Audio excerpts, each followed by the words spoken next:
Hello বন্ধুরা, চলে আসছি আজকে দুপুরের মেনু নিয়ে। দেখুন আজকের মেনুতে কি আছে।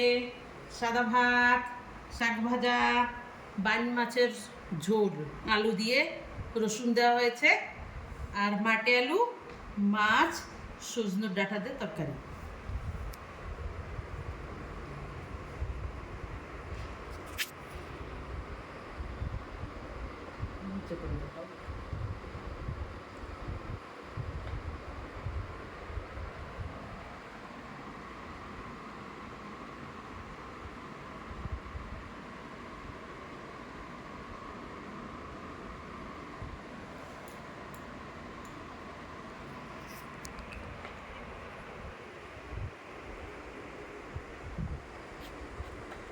বন্ধুরা, আমাকে লাইক, শেয়ার এবং সাবস্ক্রাইব